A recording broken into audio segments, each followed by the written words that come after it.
Farmer election commissioner திரு DS. Krishnamurthy அவர்கள் ஓட்டு போடாதவங்க ஜென்ரலாக என்ன சொல்லுவாங்கன்னா, நான் ஒரு ஆள் இப்போ ஓட்டு போடலைன்னா என்ன ஆயிர போகுது அப்படி என்ன ஆயிரும். நிறைய தொகுதிகளில் என்ன ஆகுது, 20-25% வாக்குகள் பெற்றவர்கள் வெற்றி அடைந்து விடுகிறார்கள். 25% வாக்கு பெற்றவர்கள் 100% வாக்காளர்களே அவங்க பிரதிநிதியாக தேர்ந்தெடுக்கப்படுகிறார்கள். அவர்களுக்கு என்ன தகுதி இருக்கிறது? அதனால பிரதிநிதித்துவ ஜனநாயகம் என்று சொல்ல முடியாது இப்போது இருக்கிற நடைமுறையை பார்த்தால்.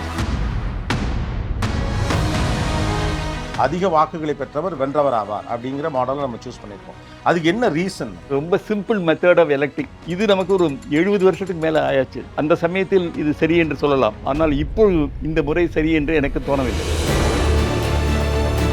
இது எந்த முறைக்கு மாறும்னு நினைக்கிறீங்க? முதல் வாக்கு பெற்றவர்கள் ஒரு சர்டன் பர்சன்டேஜ் வரவில்லை என்றால் இரண்டாவது வாக்குகளை கணக்கில் எடுத்துக்கொள்ளலாம் என்று இருக்கிறது. அந்த மாதிரி ப்ரொபோர்ஷனல் ரெப்ரசன்டேஷன் கொண்டு வந்தால் நம் நாட்டுக்கு நல்லது என்று எனக்கு தோன்றியது. தேர்தல் ஆணையருடைய பவர் என்ன? If there is a legislative vacuum, the chief election commissioner cannot throw his hands in despair and appeal to God. He should take decisions and he should be in consonance with the Constitution of India and the Representation of People's Act. அதனால தேர்தல் ஆணையம் ஒரு judicial பாடி இல்லை என்று சொல்ல முடியாது. அவர்களை supreme court ஜட்ஜுக்கு ஈக்குவலண்டாக தான் கொடுத்திருக்கிறார்கள். ஸ்டில் இவிஎம் மேல நிறைய சந்தேகங்கள் எப்பொழுதுமே இருந்து கொண்டே இருக்கு. அதுல முதல் சந்தேகம், ஒரு சுவிட்சை அமுக்குனா என்ன கட்சிக்கு அமுக்குனாலும் அவங்க என்ன செட் பண்ணி வச்சிருக்காங்களோ அதுல போய் அந்த ஓட்டு விழுந்துரும்னு ஒரு சந்தேகம் இருக்கு. இந்திரேசன் இருந்தார், ஐஐடி டைரக்டர் இருந்தார். அவர் சொன்னார், 50 engineers I asked them to break it, find some mistake. I want you to find a mistake so that we will correct the mistake if necessary. 50 electronic engineers வச்சு நான் டெஸ்ட் பண்ணினேன், ஒரு குறைபாடு கூட நான் கண்டுபிடிக்க முடியவில்லை என்று சொன்னார்கள்.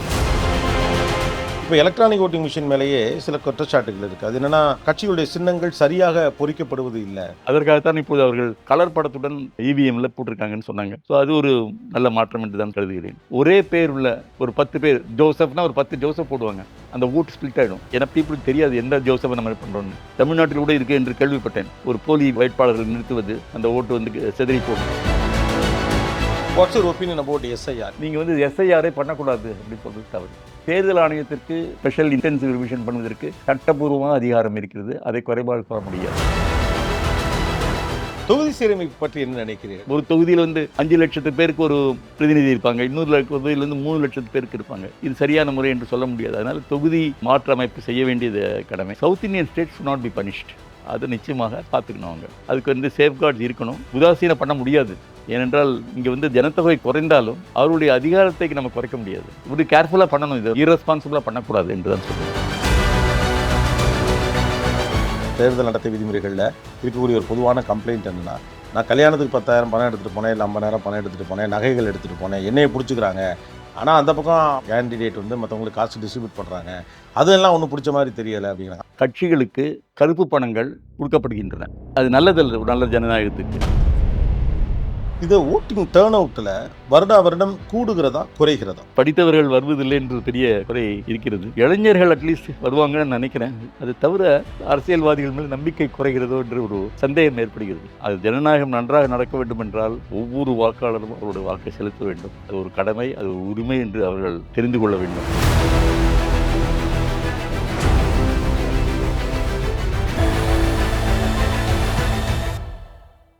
டாக்டர் ஸ்ரீவர்மா வெல்னஸ் பிரசன்ஸ் த கோபிநாத் பாட்காஸ்ட். அனைத்து நோய்களுக்குமான குணம், ஆரோக்கியம் தரும் மருத்துவர்கள் டாக்டர் ஸ்ரீவர்மாஸ். அனைவருக்கும் வணக்கம். Welcome to the Gopinath podcast. Election நெருங்குகிற இந்த வேளையில் இது ஒரு முக்கியமான பாட்காஸ்ட் அப்படின்னு நான் நினைக்கிறேன். ஏன்னா இது பற்றி பேசுவதற்கான மிகச்சரியான நபரோடு நாம் இந்த பாட்காஸ்டில் இணைகிறோம். ஃபார்மர் எலெக்ஷன் கமிஷனர் திரு டி.எஸ். கிருஷ்ணமூர்த்தி அவர்கள் இவிஎம்மை இந்தியாவில் வெற்றிகரமாக எக்ஸிக்யூட் பண்ண முடியுங்கிறத 2004, 2005 தேர்தலில் நிரூபித்து காட்டிய ஒருவர். அப்புறம் எலெக்ஷனில் கட்டுப்பாடுகளை நிறைய கொண்டு வந்து பணப்பட்டுவாடாவை குறைப்பதற்கும் அதை முழுமையாக தடுப்பதற்கும் ரொம்ப ஸ்ட்ராங்கான நடவடிக்கைகள் எடுத்த ஒரு மிக முக்கியமான தேர்தல் தலைமை ஆணையர், எலெக்ஷன் கமிஷனர். அவரோடு தான் இன்றைக்கி நம்ம பேச போகிறோம். எலெக்ஷனில் ஓட்டு போட போகிற ஒவ்வொருத்தருக்கும் இந்த பாட்காஸ்ட் ஏதோ ஒரு வகையில் பயனளிக்கலாம். Thanks allot sir. வணக்கம். எனக்கு எடுத்த உடனே ஒரு கேள்வி கேட்கணும்னு தோன்றுது. பெருவாரியாக இப்போ ஓட்டு போடாதவங்க ஜென்ரலாக என்ன சொல்லுவாங்கன்னா, நான் ஒரு ஆள் இப்போ ஓட்டு போடலைன்னா என்ன ஆயிர போகுது அப்படிம்பாங்க. ஆக்சுவலாக ஒரு 147 கோடி பேர் இருக்க நாட்டில் ஒரு 99 கோடி வாக்காளர்களுக்கு ஒரு நாட்டில் ரொம்ப இயல்பான வார்த்தை தான் அது. நான் ஒரு ஆள் ஓட்டு போடலைன்னா இப்போ என்ன ஆயிர போகுது, அப்படி என்ன ஆயிரும்? இந்த மாதிரி ஒவ்வொரு வாக்காளரும் நினைத்தாங்கனாக்க கடைசியில ஒருத்தருமே வாக்குச்சாவடிக்கு போமாட்டாங்க. ஆனால் நம்முடைய தேர்தல் முறையில் ஒவ்வொரு வாக்குக்கும் ஒரு மதிப்பு இருக்கிறது. அது ஒரு கடமை. வாக்காளர்களுக்கு அந்த கடமை. ஏனென்றால் அவர்கள் அப்புறம் இந்த அரச பத்தி குற்றம் சொல்வதற்கு அவர்களுக்கு தகுதி இல்ல. அவங்களுடைய வாக்குரிமையை செலுத்த வேண்டும். அந்த வாக்குரிமை ஒரு ஓட்டுல கூட சில பேர் வின் பண்ணியிருக்காங்க. 2004லயே குல்பர்கால ஒரு ஒரு தொகுதியில ஒரு ஓட்டு வித்தியாசத்தில் ஒருவர் வெற்றி பெற்றார். அதனால ஒரு ஓட்டுக்கு மதிப்பில்லை என்று சொல்வது மிகவும் தவறான கருத்து. அது மாரி எத்தனை இருந்திருக்கு இதுவரைக்கும்? எனக்கு தெரிஞ்சு 1. பட் முன்னாடி இருந்திருக்கணும். நிச்சயமா இருந்திருக்கும். நான் இருக்கிறபோது ஒரே ஒரு தொகுதியில இந்த மாரி ஆயிடுச்சு. நெறைய தொகுதிகள்ல என்ன ஆகுது, 20, 25% வாக்குகள் பெற்றவர்கள் வெற்றி அடைந்து விடுகிறார்கள். அப்ப அவங்க என்ன பண்றாங்க, 25% வாக்கு பெற்றவர்கள் 100% வாக்காளர்களே அவங்க பிரதிநிதியாக தேர்ந்தெடுக்கப்படுகிறார்கள். அவர்களுக்கு என்ன தகுதி இருக்கிறது? அதனால ஒரு தொகுதியில் அட்லீஸ்ட் 30ஓ, 40ஓ வாக்காளர்கள் பெர்சன்டேஜ் இருந்ததுனாக்க, கொஞ்சம் ரெப்ரசன்டேட்டிவ் டெமோக்ரஸி என்று சொல்லலாம். அதனால இது பிரதிநிதித்துவ ஜனநாயகம் என்று சொல்ல முடியாது. இப்போது இருக்கிற நடைமுறையை பார்த்தேன்னா. ஸோ, அப்ப குறைவானவர்கள் தேர்வு செய்கிற ஒருவர், அவர் எல்லாருக்குமானவர்ன்னு சொல்லிட முடியாது.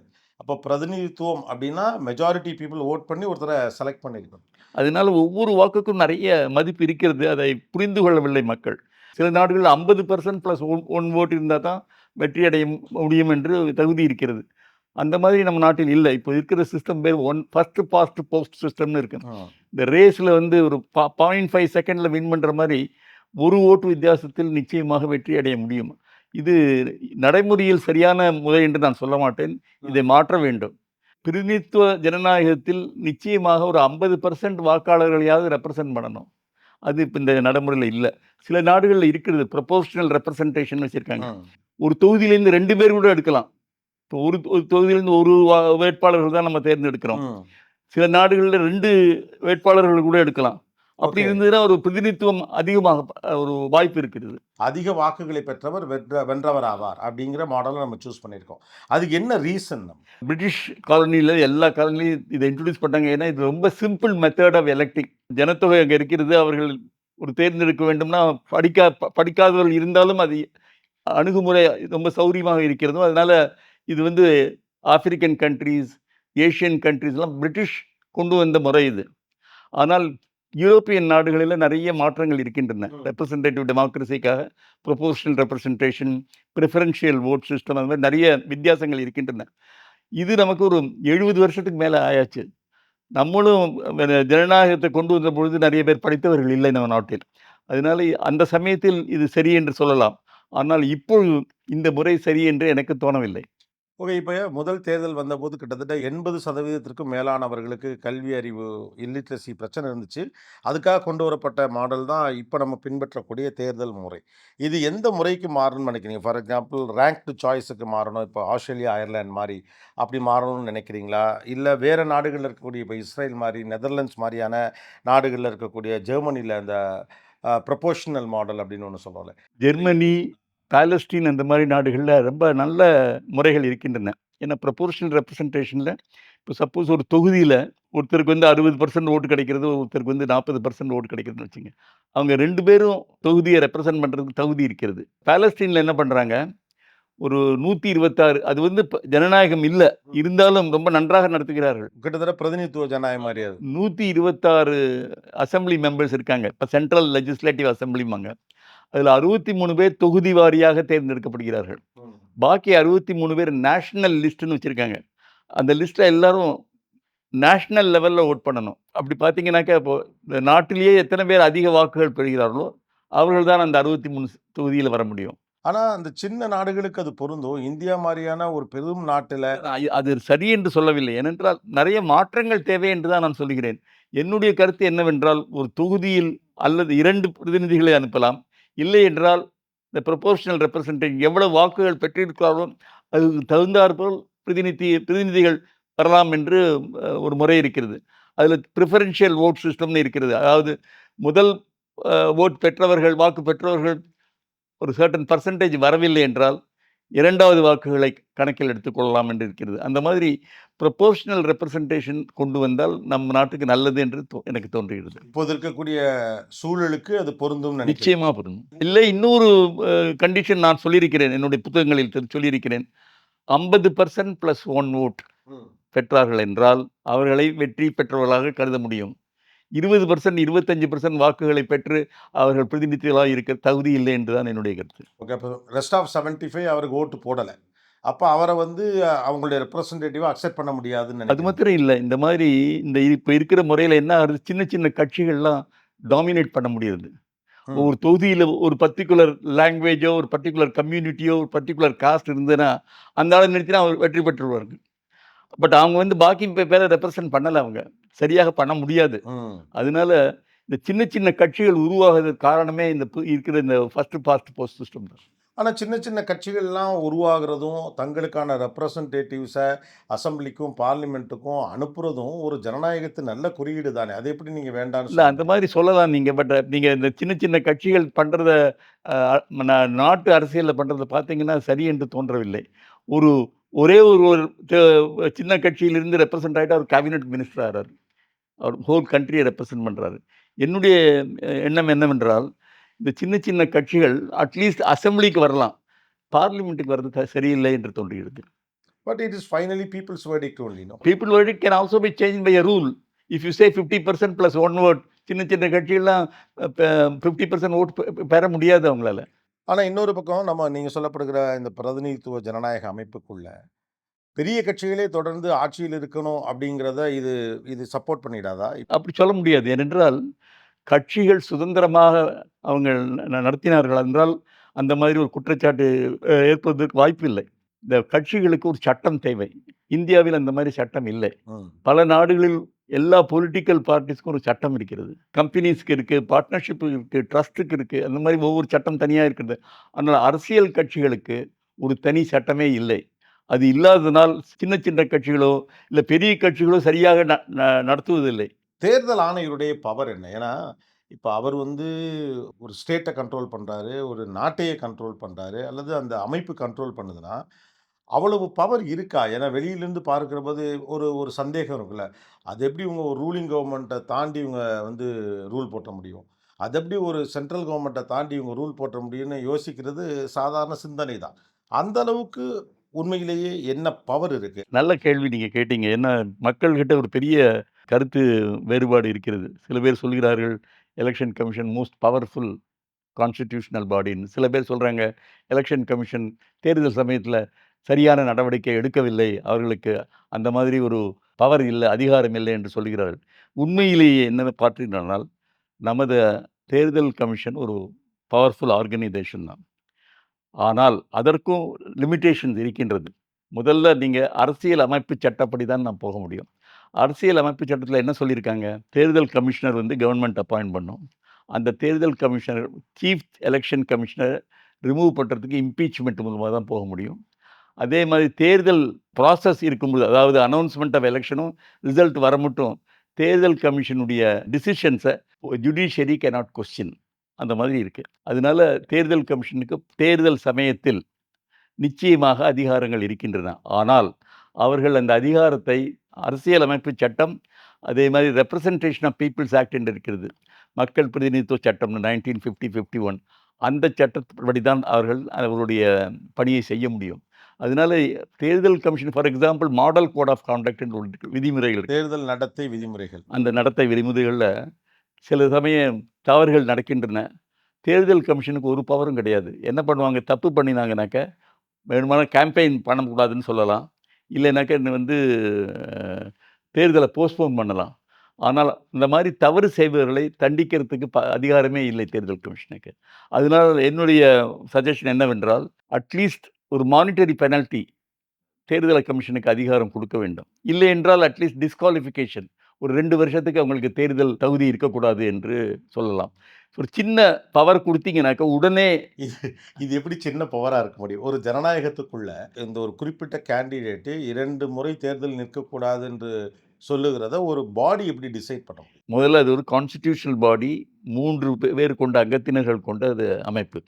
அதை தவிர நீங்க என்ன பார்க்குறீங்க, இப்போ தேர்தல் முறையில தப்பு பண்ணாங்கன்னாக்க, நான் எஃப்ஐஆர் தான் ஃபைல் பண்ணினா 10 வருஷம் கழித்து தீர்மானம் ஏற்படுகிறது. அது சரியா? இது சரியா? என்று நீங்களே நினைத்து பாருங்கள். அதே மாதிரி நான் என்ன சொல்றேன், ஒரு ஓட்டு போடுவர் தப்பு பண்றார்ன்னு வச்சுங்க. தவறு முறையில் அவருடைய வாக்குகளை செலுத்துகிறார் என்றால், அவர்களுக்கு 2 வருஷம் தானே நம்ம வந்து தகுதி நீக்கம் செய்தால் என்ன தவறு? ஏன்னா ஜனநாயகத்தை மீறியவர் அவர். ஜனநாயகத்தை கட்டுப்பாட்டில் கொண்டு வரவில்லை. அதனால் என்னுடைய கருத்து என்னவென்றால், 1 வருஷமோ 2 வருஷம் சின்ன ஸ்மால் பெனல்டி இம்மீடியட்டா குடுக்கணும். இல்ல ஸ்மால் பெனால்டி அப்படிங்கிறதுடைய லெவல் தான் எனக்கு புரியல. ஒருவரின் ஓட்டுரிமையை பறிப்பது என்பதோ, அல்லது ஒரு வேட்பாளர் மறுபடியும் 2 முறை தேர்தலில் நிற்கக்கூடாது என்பதோ, ஒரு பாடி ஒரு ஸ்போர்ட்ஸ்ல எக்ஸிக்யூட் பண்ணலாம். இந்த பிளேயர் வந்து தப்பு பண்ணிட்டாரு. அடுத்த 2 மேட்ச் விளையாட மாட்டாருங்கிற அளவுக்கு இத எப்படி டீல் பண்ண முடியும்? தவறு நடந்து விட்டால் 10 வருஷத்துக்கு பிறகு தண்டனை குடுத்து என்ன பிரயோஜனம்? அந்த ஆளே உயிரோடு இருக்க மாட்டான். அந்த அசெம்பிளியோட டென்யூர் முடிஞ்சிருக்கும். சீக்கிரமாக ஒரு தண்டனை குடுக்கணும். அது எந்த நீங்க தண்டனை குறைக்கணும்னா குறைங்க. அத பத்தி ஒண்ணும் இல்ல. ஆனால் தேர்தல் ஆணையத்திற்கு ஒரு இம்மீடியேட் பனிஷ்மென்ட் ரைட் இருக்கணும். அது இல்லன்னா நிச்சயமாக இல்லாட்டா தேர்தல நாங்க ஒத்தி போடலாம். அது நிச்சயமா ஒத்தி போடலாம். அதுவும் பண்ணலாமா? அப்ப மக்களுக்கு எவ்வளோ சிரமங்கள் ஏற்படும் இந்த மாரி தேர்தல ஒத்தி போட்டா? இல்ல இப்ப ஒரு நீதித்துறை எடுக்க வேண்டிய முடிவை, ஒரு தேர்தல் ஆணையம் எப்படி எடுக்க முடியும்? சுப்ரீம் கோர்ட்டே ஒரு ஜட்ஜ்மென்ட் குடுத்திருக்காங்க. If there is a legislative vacuum, the chief election commissioner cannot throw his hands in despair and appeal to God. He should take decisions. And he should be in consonance with the Constitution of India and the Representation of Peoples Act. அதனால தேர்தல் ஆணையம் ஒரு judicial பாடி என்று இல்லை என்று சொல்ல முடியாது. அவர்களை சுப்ரீம் கோர்ட் ஜட்ஜுக்கு ஈக்குவலன்ட்டாக தான் குடுத்திருக்கிறார்கள். அதனால நான் அதுக்காக ஒரே நெறைய அதிகாரம் குடுக்க வேண்டும், ஜெயிலுக்கு அனுப்பணும்லாம் சொல்லல. நான் என்ன சொல்றேன், மானிட்டரி பெனல்டி குடுங்க. அது மாத்திரம் இல்ல, இந்த தீர்ப்பை எதிர்த்து ஹைகோர்ட்டுக்கு போகலாம். தேர்தல் முடிந்த பிறகு இந்த தீர்ப்பு தவறானது என்று போகலாம். அதனால் தேர்தல் ஆணையம் வந்து ஃபைனல் டிசிஷன் அத்தாரிட்டி இல்ல. ஆனால் தேர்தல் நன்றாக நடக்க வேண்டும் என்றால், சில நடைமுறைகளுக்கு உடனே தண்டிக்க வேண்டிய கடமை இருக்கிறது ஸோ என்று இதை நான் சொல்றேன். சரியா செய்யணும் அப்படிங்கிற ஒரு ஜனநாயகத்தை நிலைநிறுத்துவதற்கான ஒரு முறைய நம்ம எக்ஸிக்யூட் பண்றப்ப கொஞ்சம் இந்த பவர்ஸ் இருந்தா பெட்டரா இருக்கும்னு அதான் இப்போ என்ன சொல்றாங்க, தேர்தல் ஆணையம் ஒண்ணும் பண்ணல, பார்த்துட்டு இருக்கு, வெறும் கம்ப்ளைண்ட் ஃபைல் பண்றாங்கன்னு. பட் தேர்தல் ஆணையத்தால வேற ஒண்ணும் செய்ய முடியாது. கம்ப்ளைண்ட் தான் ஃபைல் பண்ண முடியும். ஆமா. தேர்தல வேணா போஸ்ட்போன் பண்ணலாம். அதுக்கு அதிகாரம் இருக்கிறது. ம். இல்ல 2 நாளைக்கு, 1 வாரத்துக்கு நீங்க கேம்பெயின் பண்ணக்கூடாது என்று சொல்வார்கள். அந்த மாரி சின்ன சின்ன இது பண்ணலாம். பட் அது சரியா என்று மக்கள் தான் தீர்மானிக்க வேண்டும். ஆனால் கட்சிகள் நிச்சயமாக சில கட்டுப்பாடுக்குள் வந்தால் தான் ஜனநாயகம் நன்றாக தழைக்க முடியும். இப்ப தேர்தல் ஆணையம் கைகட்டி கொண்டு வேடிக்கை பார்க்கிறது அப்படின்னு சொல்லுதுன்னா, அது என்ன கான்ஸ்டிடியூஷனல் ரைட்ஸ் அவங்களுக்கு இருக்கோ அவ்வளவுதான் அவங்களால எக்ஸிக்யூட் பண்ண ஆமா. முடியுதுன்றீங்க. இப்போ ஒரு பக்கம் பார்த்தீங்கன்னா, இப்ப நீங்க தேர்தல் நடத்தை விதிமுறைகள் அப்படிங்கிறது வந்து கடந்த காலத்தோடு ஒப்பிடுகிற போது இப்போ ரொம்ப ஸ்ட்ரிக்ட்டா இருக்க மாதிரி தான் தெரியுது. ஆனா பணப்பட்டுவாடா செய்யப்படுவதோ, அல்லது வாக்காளர்களுக்கு பரிசு பொருட்கள் கொடுப்பதெல்லாம் ஒண்ணும் குறைஞ்ச மாரிலாம் தெரியல. அப்ப இவ்வளவு டைட்டான ரூல்ஸ் அண்ட் ரெகுலேஷன்ஸ் இருந்தும், ஏன்னா அது ரொம்ப ஸ்ட்ரிக்டன் பண்ண ஒரு ஆஃபீசர்ஸ்ல நீங்களும் ஒரு ஆள். நீங்களும் ஒரு அதிகாரி அப்படிங்கிற பட்சத்தில, why it is still there? இவ்வளோ பவர்ஸோட ஒரு பாடி செயல்படுது. அது முதலமைச்சர கேள்வி கேட்க முடியும், பிரதமர கேள்வி கேட்க முடியும். இவ்வளவு பவர் இருந்தும் ஸ்டில் இட் இஸ் ஹேப்பனிங். ஏன்னா நம்ம வந்து சட்டப்படி நடக்கிற ஒரு ஜனநாயகம். எந்த தவறு நடந்தாலும் நம்ம வந்து நீதிமன்றத்துக்கு தான் அணுக வேண்டும். அந்த மாரி இருக்கிற நிலைமையில நீதிமன்றங்கள் உடனே தீர்ப்பு குடுத்தால் ஜனநாயகம் நன்றாக இருக்கும். ஒரு பக்கம் ஒரு ஜனநாயகத்துக்குள்ள நெறைய விதமான வேல்யூஸ் இருக்கு. அதில ஒண்ணு இப்ப நீங்க சொல்றீங்க, எனக்கு அதிகாரம் வேண்டும் அப்படிங்க. அதாவது அமைப்புக்கு அதிகாரம் வேண்டும். லிமிட்டட் அதிகாரம். லிமிட்டட் அதிகாரம் வேண்டுங்க. அதே போல ஒரு நிரபராதி வந்து தவறாக குற்றவாளி என்று தீர்ப்பாகிவிடக்கூடாதுங்கிறப்ப, அதுக்குண்டான நேரம் ஜுடிஷியரிக்கு எடுக்கத்தானே செய்யும். தவறு நடந்து விட்டது, ஒரு தண்டிக்கப்பட்டார் என்றால் அவர்களுக்கு அப்பீல் இருக்கிறது. ஹையர் கோர்ட்டுக்கு போலாம், சுப்ரீம் கோர்ட்டுக்கு போலாம். பட் உடனே உங்களுக்கு ஒரு எஃபெக்ட் வேண்டும் என்றால், சில லிமிட்டட் அதிகாரம் இருந்தால் தான் தேர்தல் நன்றாக நடக்கும். ஓகே. ஆனா இந்த அதிகாரம் யாரை நோக்கி செயல்படுத்தப்படவிருக்கிறது? ஏன்னு கேட்டா, இப்ப கூட நம்ம தேர்தல் நடத்தை விதிமுறைகள்ல இருக்கக்கூடிய ஒரு பொதுவான கம்ப்ளைண்ட் என்னன்னா, நான் கல்யாணத்துக்கு 10,000 பணம் எடுத்துட்டு போனேன், இல்ல 50,000 பணம் எடுத்துட்டு போனேன், நகைகள் எடுத்துட்டு போனேன், என்னைய புடிச்சுக்கிறாங்க. ஆனா அந்த பக்கம் அவ்வளோ காசு குடுக்குறாங்க வேட்பாளர் வந்து, கேண்டிடேட் வந்து மத்தவங்களுக்கு காசு டிஸ்ட்ரிபியூட் பண்றாங்க. அதெல்லாம் ஒண்ணும் புடிச்ச மாரி தெரியல அப்படிங்கிறாங்க. நிச்சயமாக ஒரு பெரிய குறைபாடு தான் நம்முடைய தேர்தல் அமைப்பில் இது பெரிய குறைபாடு என்று தான் சொல்லுவேன். இதற்காகத்தான் சில மாற்றங்கள் தேவை என்றும் நாங்கள் கருத்து குடுத்திருக்கிறோம். லா கமிஷனும் குடுத்திருக்கிறாங்க. இந்த சிஸ்டம் ஆஃப் ஃபண்டிங் இந்த எலக்ஷன்ஸ் இருக்கிறதுனால, கட்சிகளுக்கு வந்து அந்த கம்பெனிகள், பிரைவேட் பிசினஸ்காரங்கள்லாம் டொனேட் பண்றாங்க. அதில நிறைய குறைபாடுகள் இருந்தது. அதை மாற்றுவதற்காக தேர்தல் பத்திரங்கள் கொண்டு வந்தார். அதிலும் குறைபாடுகள் இருந்தன. உச்சநீதிமன்றம் அதை தடுத்தது. இப்பொழுது பழைய முறைக்கே நம்ம வந்திருக்கிறோம். இதில் என்ன குறைபாடு என்றால், கட்சிகளுக்கு கருப்பு பணங்கள் குடுக்கப்படுகின்றன. இப்ப இருக்கிற சிஸ்டத்தில என்ன ஆகுதுன்னா, கேஷா குடுக்குறாங்க. நான் என்ன சொல்கிறேன் என்றால், இந்த மாதிரி ஃபண்டிங் ஆஃப் தி எலக்ஷன் கம்பெனிகளால் நடக்கக்கூடாது.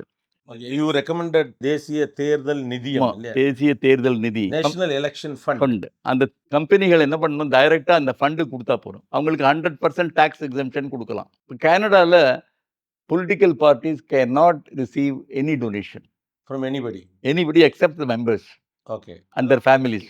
அந்த மாதிரி கொண்டு வரலாம். அதற்காக தான் நான் என்ன சொல்லிக்கிறேன், இந்த நேஷனல் எலெக்ஷன் ஃபண்ட் நாம் கொண்டு வந்தால், நிச்சயமாக இந்த தவறான ஒரு ரிலேஷன்ஷிப் கம்பெனிஸ்க்கும் அரசியல் கட்சிகளுக்கும் அதை நம்ம நிறுத்த முடியும். அதாவது I call it as obnoxious nexus between corporates and the political parties. அது நல்லதல்ல ஒரு நல்ல ஜனநாயகத்துக்கு. அதனால நான் என்ன சொல்றேன், தேர்தல் நிதி ஒன்று பண்ணுங்க. அதிலிருந்து எல்லா கட்சிகளையும் வைத்துக்கொண்டு ஒரு கன்சென்சஸ் கொண்டு வந்து எப்படி அதை வேட்பாளர் எப்படி அதை செலவு செய்ய வேண்டும் என்று நிதிமுறைகள் கொண்டு வரலாம். அப்படி கொண்டு வந்தால் நிச்சயமாக ஒரு சாதாரண மனிதன் தேர்தலில் நிற்க முடியும். இப்போ நீங்களும் நானும் தேர்தலில் நிற்க முடியாது. எவ்வளவு ஆசைப்பட்டாலும் நிற்க முடியாது. ஏனென்றால் அதற்கு நிறைய பணம் தேவை. ஒரு கவர்மெண்ட் சீலிங்கே 80 lakhs 70 lakhs வைத்திருந்தால் கூட ஆக்சுவலாக நீங்கள் பார்த்தீங்கன்னாக்க ஒரு 10 கோடி செலவாகிறது மினிமம். அதுக்கு மேலேயும் செலவழிக்கிறாங்க. அந்த மாதிரி இப்போ இருக்கிற நிலையில் இதை மாற்ற வேண்டும் என்றால் நிச்சயமாக கட்சிகளுக்கு பணம் கொடுக்கக்கூடாது. தேர்தல் ஆணையம் இந்த ஃபண்டை அட்மினிஸ்டர் பண்ணி ஒவ்வொரு வாக்காளருக்கும் கொடுக்கலாம். அதுக்கு பேசிஸ்லாம் இருக்கு. இப்போ ஜெர்மனியில் என்ன பண்ணுறாங்க, முந்திய தேர்தலில் எவ்வளவு வாக்குகள் கிடைத்ததோ அதன்படி நிதி கொடுக்குறார்கள். அதுக்கு மாற்றமும் கொண்டு வரலாம், நிறைய சேஞ்சஸ் கொண்டு வரலாம்.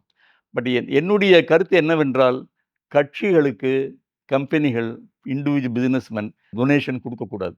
அது கொடுத்தால் அவர்களுக்கும் நல்லதில்லை, அந்த ஜனநாயகத்துக்கும் நல்லதில்லை. ஏனென்றால் அவர்கள் பணம் கொடுக்கும் பொழுதும் சில கவர்மெண்ட் டிசிஷன் பாலிசி டிசிஷன் அவங்களுக்காக எதிர்பார்க்குறாங்க. அது நிச்சயமாக பணம் கொடுத்தால் அந்த கட்சிகள் அவர்களுக்கு அந்த மாதிரி பாலிசி ஃபேவரிசம்லாம் காட்ட வேண்டி வரும். அதனால இந்த பண connection between companies and political parties அதை நிச்சயமாக டிஸ்கனெக்ட் பண்ண வேண்டும். இப்போது கார்ப்பரேட் நிறுவனங்கள் நேரடியாக கட்சிகளுக்கு நிதி வழங்குதல் தடுக்கப்படணும்னு ஒரு பக்கம். அதுக்கு ஒரு தேசிய தேர்தல் நிதியத்தை உருவாக்கி அதை எலெக்ஷன் ப்ராசஸ்க்கு உட்படுத்தி முறைப்படுத்தல்னு ஒன்று. இது வந்து பணம் வர்றது. இன்னொன்று, இப்போ ஒருவேளை இப்படி நடந்துட்டா கூட அந்த பணத்தை இவங்க எலெக்ஷனுக்கு முன்னால் வாக்காளர்களுக்கு இதுக்கு தானே கொடுக்குறாங்க. அதை எப்படி கண்ட்ரோல் பண்ண போகிறோம்? இல்லை, வாக்காளர்களுக்கு பணம் கொடுப்பது நிச்சயமாக இந்த மாதிரி முறை கொண்டு வந்தால் வாக்காளர்களுக்கு கொடுக்க முடியாது. அவர்கள் நிச்சயமாக க்ரௌட் மீட்டிங் அந்த மாதிரி அதுக்கு செலவழிக்கலாம் என்று நிதிமுறையை கொண்டு வரலாம். அதை தவிர அவர்களிடம் வாக்காளர்களுக்கு கொடுப்பதற்கு என்ற அதிக பணம் இருக்க முடியாது இந்த மாதிரி தேர்தல் நிதியில். அதாவது தேர்தல் நிதியின் அளவு குறையும். ஆமாம், அது மாத்திரம் இல்லை, கட்சிகளுக்கு வந்து அவங்களுடைய பணத்தை செலவழிக்கக்கூடாது என்ற அனதர் கண்டிஷன் கொண்டு வர வேண்டும். இல்லை என்றால் என்ன பண்ணுவாங்க, இந்த பணத்தையும் வாங்கிக்கிட்டு கட்சிகள் வந்து கேஷில் டிஸ்பெண்ட் அதை நிறுத்த வேண்டும். ஒரு கட்சியும் எந்த பணமும் செலவழிக்கக்கூடாது என்று ஒரு கண்டிஷன் கொண்டு வர வேண்டும். நீங்கள் சொல்கிறது எல்லாம் ஒரு நல்ல சிஸ்டமாக இருக்கலாம். ஆனால் இப்படி நிறைய சிஸ்டம் ஏற்கனவே இங்கே இருக்குல்ல. வாக்காளர்களுக்கு பணம் கொடுக்கக்கூடாது அப்படின்னு இருக்குது, பரிசு பொருள் கொடுக்கக்கூடாது அப்படின்னு இருக்குது. தட்டில் வந்து ஆரத்தி எடுத்த தட்டில் 10 ரூபா பணம் வைக்கக்கூடாதுங்கிற அளவுக்கு ஸ்ட்ரிக்டாக ரூல்ஸ் இருக்குது. ஆனால் அதெல்லாம் எங்கே எக்ஸிக்யூட் பண்ணப்படுது அல்லது எங்கே கண்காணிக்கப்படுது? இல்லை, நிச்சயமாக நீங்கள் கட்சிகள் செலவழிக்கக்கூடாது என்று ஒரு நிபந்தனையை கொண்டு வந்தால் அந்த மாதிரி செய்வதற்கு வாய்ப்பு இல்லை. ஏன்னால் நம்ம அப்சர்வர்ஸ் பார்த்தா அந்த மாதிரி கண்டிருந்தா அந்த person should be disqualified. He cannot contest the election. பணத்தை கொடுப்பதை நிறுத்த வேண்டும் என்றால் இந்த தேர்தல் நிதி மூலமாகவும் கட்சிகள் தேர்தலில் செலவழிக்கக்கூடாது என்ற நிபந்தனை கொண்டு வந்தால்தான் மாற்றம் ஏற்படும். ஓகே, சில எலெக்ஷன் ஹிஸ்ட்ரி பற்றி தெரிஞ்சுக்கணும் அப்படின்னு நினைக்கிறேன். நம்முடைய முதல் ஒழுங்கமைக்கப்பட்ட தேர்தல் வந்து 1951, 52 அந்த டைம். அந்த தேர்தல் ஆரம்பித்தப்ப எப்படி அப்போ தான் எலெக்ஷன் கமிஷன் கொண்டு வந்தாங்களா? அதுக்கு தலைமை தேர்தல் அதிகாரின்னு ஒருத்தர் உருவாக்கி அவங்க அந்த பாடிக்கு பவர்ஸ் கொடுத்து அது அப்போ தான் நடந்ததா? How it started? நம்ம சுதந்திரம் அடைந்த உடனே நமக்கு கான்ஸ்டிடியூவன்ட் அசம்பிளி வந்து ஒரு கான்ஸ்டிடியூஷன் அரசியல் அமைப்பு சட்டத்தை அவர்கள் நிர்மாணித்தார்கள். 1950 வந்து நமது ஃபர்ஸ்ட் எலெக்ஷன் வைக்க வேண்டும் என்று அரசியலமைப்பு சட்டத்தில் சொன்னார்கள். அது 1951 தான் அது நடக்க முடிந்தது. அது அப்பொழுது சுகுமார் சென் என்று ஒரு சீஃப் எலெக்ஷன் கமிஷனர், அவர் ஒரு ஐசிஎஸ் ஆஃபீஸர், அவரை தான் அப்பாயின்ட் பண்ணாங்க. அப்போ வந்து பார்ட்டிஷன் நம்ம பாகப்பிரிவினை நடந்ததுனால நிறைய பேர் பாகிஸ்தான்லேருந்து வந்தாங்க, ஈஸ்ட் பாகிஸ்தான்லேருந்து வந்தாங்க. அப்போ ஓட்டர் ரிஜிஸ்டர்லாம் ஒன்றும் கிடையாது. அப்போ அவர் என்ன சொன்னாராம், யார் வந்து பேர் கொடுத்தாலும் நான் இந்தியன் என்று சொன்னால் ரிஜிஸ்டர் பண்ணுங்க. அது தவிர அப்பொழுது வாக்கு செலுத்தும் பொழுது ஒவ்வொரு வேட்பாளருக்கும் தனி பெட்டி இருந்தது, வாக்குப்பெட்டி. ஒவ்வொருத்தரும் அந்த தனி பெட்டியில் தான் அவர்களுடைய வாக்குகளை செலுத்த அந்தந்த வேண்டும். வேட்பாளருக்கு உண்டான பெட்டியில போய் போட்டு போயிடணும். அதெல்லாம் நிறைய மாறிவிட்டது இப்பொழுது. ஆனால் அந்த சமயத்தில் அவர் செய்த காரியம் நிச்சயமாக பாராட்டப்பட வேண்டியது. அது தவிர அந்த எலக்ஷன் வந்து மோர் தென் 2 மந்த்ஸ் ஆச்சு முடிக்கிறபோது. ஆனாலும் நிறைய பெரிய அரசியல் சண்டைகள் ஏற்படவில்லை. மக்கள் இந்த தீர்மானத்தை ஏற்றுக்கொண்டார்கள். அது நன்றாகவே நடந்தது. உலகத்தில் சில பேர் கேலி பண்ணாங்க. இந்தியால எப்படி எலக்ஷன் நடக்க முடியும் என்று. ஆக்சுவலி ஹிந்து பேப்பர்லயே ஒருத்தர் எழுதியிருக்காரு. சுதேசமித்திரன்ல எழுதியிருந்தாரு. இந்த மாரி இது ஒரு கேலி கூத்தாக தான் நடக்கப் போகுது என்று. ஆனால் தேர்தல் முடிந்த பிறகு அவர்களே சொன்னார்கள், இந்த மாதிரி தேர்தல் நன்றாக நடக்கும் என்று நாங்கள் எதிர்பார்க்கவே இல்லை என்று.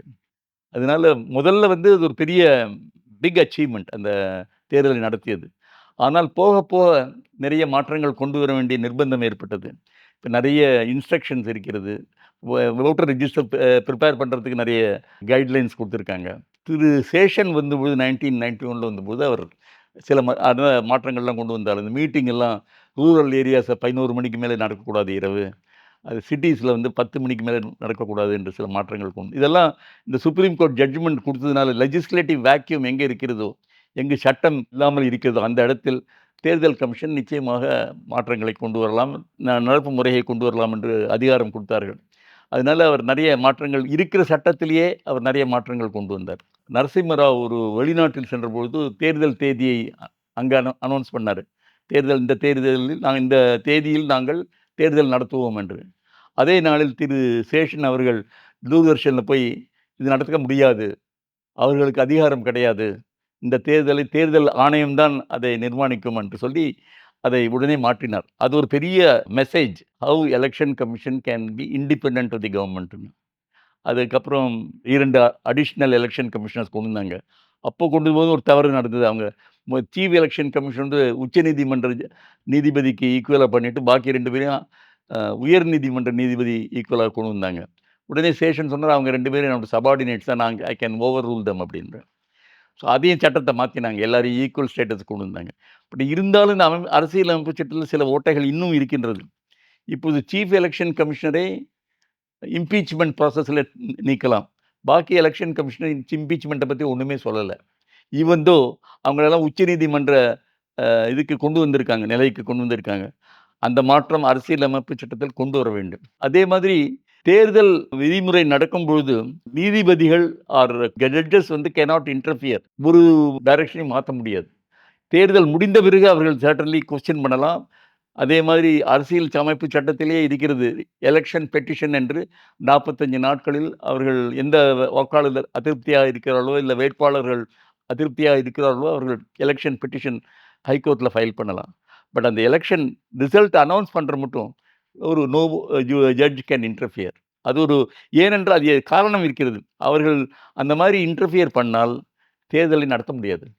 இப்போ திடீர்னு நாங்கள் ஒரு ஒரு தொகுதியில் தேர்தல் நடக்குதுன்னு வச்சுங்க. ஒரு பர்ட்டிகுலர் ஓட்டர் போய் இந்த மாதிரி நிறைய விதிமுறைகள் சரியாக இல்லை அப்படின்னு சொன்னாங்க. இப்போ ஹைகோர்ட் ஸ்டே கொடுத்தாங்கனாக்க அந்த தொகுதியில் தேர்தல் நடத்த முடியாது. ஓகே.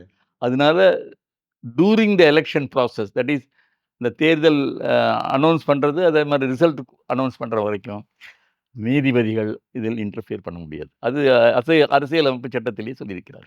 முதல் தேர்தலே ரொம்ப சந்தேகப்பட்ட ஒரு தேர்தலை சக்ஸஸ்ஃபுல்லாக பண்ணோம்.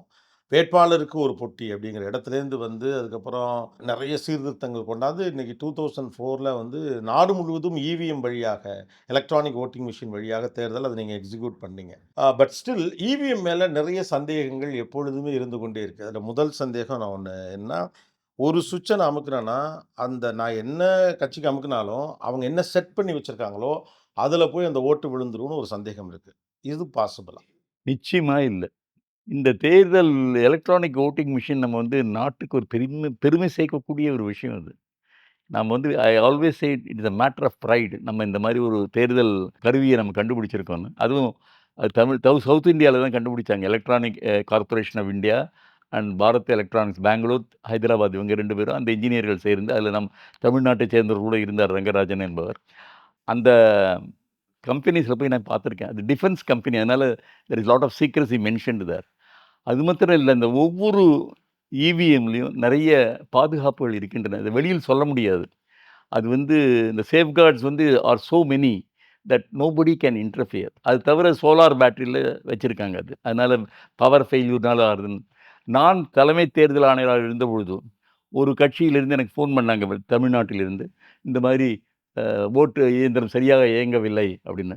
நான் உடனே அந்த டிஸ்ட்ரிக்ட் கலெக்டருக்கு ஃபோன் பண்ணி, அந்த மிஷினை நீங்கள் எடுத்து சேஃப்கார்ட் பண்ணுங்கள், இன்னொரு மிஷினை இன்ட்ரடியூஸ் பண்ணுங்கள், எல்லாருக்கும் திருப்பி ஓட்டு போடுறதுக்கு இது அதிகாரம் கொடுங்க, இந்த மிஷினை நாங்கள் எக்ஸாமின் பண்ணி பார்ப்போம் என்ன தவறு நடந்திருக்குன்னு. ஆக்சுவலி இந்த மிஷினில் தவறே கிடையாதுங்க.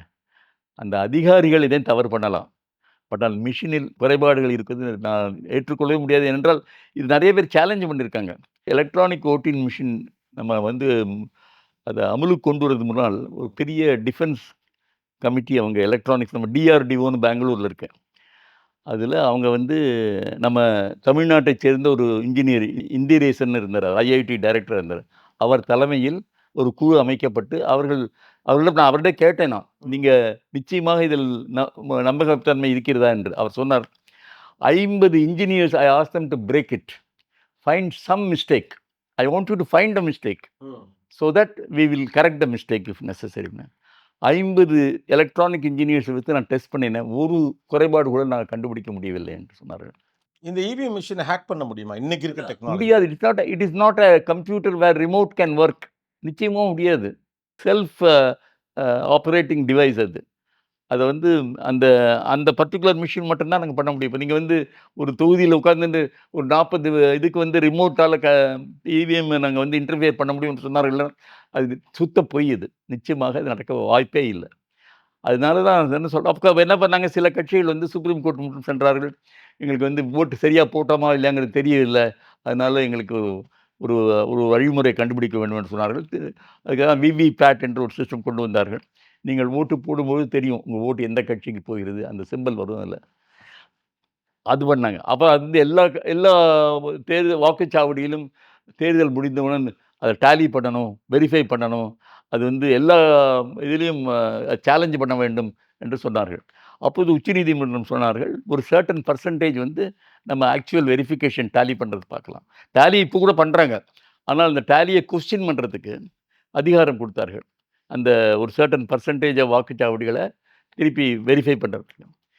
இதுவும் சில பேர்களுக்கு சில கட்சிகளுக்கு பிடிக்கவில்லை. ஆனால் நீங்கள் பார்த்தீர்களானால் தோற்று போன கட்சிகள் தான் இதை பற்றி குறைபாடுகள் சொல்லுவார்கள். அவர்களே வெற்றி பெற்று விட்டால் அதை பற்றி பேச மாட்டார்கள். இல்லை, தோற்று போனவங்க தானே கேட்பாங்க. ஏன்னா ஒருவேளை தங்களுடைய ஓட்டு தவறாக, அதுக்காக தோற்று போனவர்கள் சொன்னதுனால நம்ம அதை குறைபாடு என்று சொல்ல முடியுமா? அவர்கள் அந்த குறைபாடு என்னது என்று சுட்டி காட்ட வேண்டும். நாங்கள் வந்து எலெக்ஷன் கமிஷனில் அட்லீஸ்ட் ஒரு முதல் தேர்தல் நடத்தும் பொழுது 0.1% கம்ப்ளைண்ட் தான் வந்தது. நாங்கள் ஒவ்வொரு கிராமத்திலும் சென்று இந்த வாக்கு இயந்திரத்தை பற்றி அவர்களுக்கு சொல்லிக் கொடுத்தோம், எப்படி இயக்க வேண்டும் என்று. அதை தவிர எத்தனை வாக்குச்சாவடியில் கம்ப்ளைண்ட் வந்திருக்குன்னு பாருங்கள். ஹார்ட்லி 0.1%. சரி, தப்பு இருக்கிறது நீங்கள் சொல்றீங்க. என்னுடைய கருத்து அஃப்கோர்ஸ் மிஷினில் மிஸ்டேக்கே கிடையாது, மனிதர்கள் தான் மிஸ்டேக் பண்ணுவாங்க. அவங்க ஒன்றும் இன்டர்ஃபியர் பண்ணலாம். இப்போ சில சமயம் என்ன பண்ணுறாங்க, கல்கத்தாவில் ஒரு தடவை வெஸ்ட் பெங்காலில் அந்த ஓட்டிங் மிஷினை வந்து ஸ்கூட்டரில் எடுத்துன்னு போனாங்களாம்.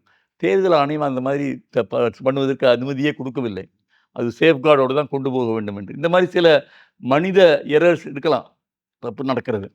ஆனால் இயந்திரத்தில் ஒரு குறைபாடும் இல்லை என்பதை நான் திட்டவட்டமாக சொல்லுவேன். பட் ஒரு எலெக்ஷனில் எவ்வளவு இவிஎம் மெஷின்ஸ் வந்து எலக்ட்ரானிக் ஓட்டிங் மிஷின் பயன்படுத்தப்படுகிறது?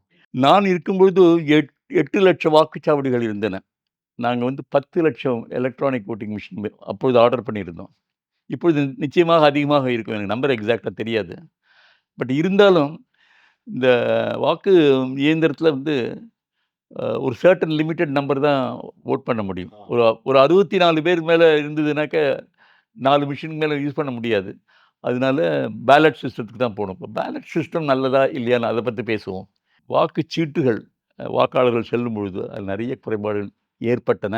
மெயின் ரீசன் ஏன் இது கொண்டு வந்தோம் என்றால், அவர்கள் வந்து இந்த வாக்குச்சீட்டுகள் மெத்தடில் வந்து போகஸ் பேலட் பேப்பர்ஸ் வந்து, அதுவும் பர்டிகுலர்லி சில ஸ்டேட்ஸில் பெங்கால், பீகார், உத்தரப்பிரதேஷ் அங்கெல்லாம் என்ன பண்ணுவாங்க, ஒரு 4 மணிக்கு இந்த போலி வாக்குச்சீட்டுகளை கொண்டு வந்து டம்ப் பண்ணுவாங்க. அப்போ வந்து ஆர்ம்டு பீப்புள் வந்தாங்கன்னாக்க இந்த வாக்குச்சாவடியில் அலுவலர்கள் பயந்து ஓடி போயிடுவார்கள். இந்த மாதிரி குறைபாடுகள் இருந்தன. அதை தீர்க்கத்தான் இந்த எலக்ட்ரானிக் ஓட்டிங் மிஷின் கொண்டு வரப்பட்டது. தீர ஆராய்ந்து நிறைய சேஃப்கார்டுகள் தான் கொண்டு வரப்பட்டது. இவிஎம் வந்து ஒரு பெஸ்ட் டெக்னாலஜி. எரர்ஸ் வந்து 0.1% தான் அப்படிலாம் சொல்றீங்க. அப்படின்னா உலகின் வளர்ந்த நாடுகள் ஏன் அந்த மெத்தட சூஸ் பண்ணல? அவங்களுக்கு இந்த மாரி ஜனத்தொகை இல்ல முதல்ல. 2வது பிரேசில்ல இருக்கு. எலக்ட்ரானிக் வோட்டிங் சில சின்ன சின்ன கண்ட்ரீஸ்ல எலக்ட்ரானிக் வோட்டிங் மிஷின் இருக்குது. அமெரிக்காவிலேயே அமெரிக்கால உங்களுக்கு தெரியும்னு நெனைக்கிறேன். ஒவ்வொரு மாகாணத்திலும் ஒவ்வொரு விதமான தேர்தல் முறை. அவங்களுக்கு separate supreme court, separate election commission இருக்கு. அதனால அவங்களுக்கு வந்து அவங்க தான் அவங்க டிசைட் பண்ணணும். பட் சில மாகாணங்களில் டச் மிஷின், அதாவது டச் பண்ணி வோட் பண்ற சிஸ்டமும் இருக்கிறது. அவர்களுக்கு அந்த தேவை ஏற்படவில்லை. நமக்கு வந்து நீங்க சொன்னீங்க 140 கோடி பீப்பிள் இருக்காங்க. இது சீக்கிரமாக தேர்தல் நடத்த வேண்டும் என்றால், இது ஒரு நல்ல முறை. இதில் ஒரு பெரிய குறைபாடு எனக்கு ஒன்றும் தோன்றவில்லை. இது உச்சநீதிமன்றம் மட்டும் சென்று விட்டது. உச்சநீதிமன்றமும் அவர்களுடைய தீர்ப்பை குடுத்து விட்டார்கள். அப்படின்னு சில கட்சிகளுக்கு நம்பிக்கை இல்லை என்றால் நாம் என்ன செய்ய முடியும் சொல்லுங்க? சீனாவுல எப்படி? சீனால எலக்ஷனே இருக்காது எனக்கு தெரியாதுங்க. இல்ல. ரஷ்யால இருக்கு. நான் போயிருக்கேன். ரஷ்யன் எலக்ஷன் போய் பாயிருக்கேன். பார்த்துருக்கேன். அவங்கலாம் பேலட் சிஸ்டம் தான் யூஸ் பண்றாங்க. அந்த பேலட் போடுறது அந்த ஸ்க்ரீன்ல தெரியும். அவ்வளோதான். அவங்க அதுக்கு மேல ஒண்ணும் எந்த டெக்னாலஜியிலும் குற்றம் கண்டுபிடிக்க வேண்டும் என்றால் குற்றம் கண்டுபிடிக்கலாம். ஆனால், இதில் இயங்குவதில் தவறு என்று சொன்னால், இதில் இது இது மட்டும் ஒருத்தரும் ப்ரூவ் பண்ணல அத, இந்த இயந்திரத்த. அவங்க அவங்களோட ஒப்பீனியன் சொல்றாங்க. இந்த மாரி ரிமோட் பண்ணலாம் அப்படின்னு. ரிமோட்டால கண்ட்ரோலே பண்ண முடியாது இந்த மிஷின. ஏன்னா ஒவ்வொரு மிஷினும் செல்ஃப் ஆப்பரேட்டிங் மிஷின் அது. ஒரு தேர்தலுக்கு எவ்வளவு செலவாகும்? ஒரு தேர்தல் நடத்த? ஒரு 3000 கோடி அப்பா! வந்து state government and central government செலவு பண்றாங்க. அது நான் 2004ல. இப்போ நிச்சயமா 10,000 கோடி இருக்கும். ம். பார்லிமென்ட் எலக்ஷன் நடந்தால், அந்த முழு செலவையும் யூனியன் கவர்ன்மென்ட் எடுத்துப்பாங்க. ஸ்டேட் எலக்ஷன் நடந்தால் 50% state government, 50% central government share பண்றாங்க. அது ஒரு பெரிய செலவு தான் அது சந்தேகம். அதனால தான் நான் சொல்லுகிறேன், இந்த தேர்தல் நிதியை கொண்டு வந்தால், இது வந்து பெரிய ம மாற்றத்தை கொண்டு வரும். அது தவிர ஸ்டேட் கவர்ன்மென்ட் மேல அவ்வளோ பிரஷர் இருக்காது அதுக்கு. நெறைய பேர் குடுப்பாங்க. என்னன்னா, அவங்க வந்து இப்ப இருக்கிற நிலையில என்ன பண்றாங்க, ரூலிங் பார்ட்டிக்கும் குடுக்கணும், ஆப்போசிஷன் பார்ட்டிக்கும் குடுக்கணும். இவங்களுக்கு ஒரு பர்ட்டிகுலர் அமௌண்ட் தொகை குடுப்பாங்க, இன்னொருத்தருக்கு இன்னொரு தொகை குடுப்பாங்க. ஏன்னா, இந்த opposition party may come to power. அவங்க டிமாண்ட் பண்ணுவாங்க. அவங்களுக்கு நீங்க நிதி குடுக்கவில்லை என்றால், அவர்களுடைய வஞ்சத்தை தீர்த்துக் கொள்வார்கள். அந்த மாதிரி இது ஒரு பெரிய கன்ஃப்யூஸ்டு ஸ்டேட். இது நல்லதில்ல. இந்த நாட்டுக்கு நல்லதே இல்ல. இது மாற்ற வேண்டும்.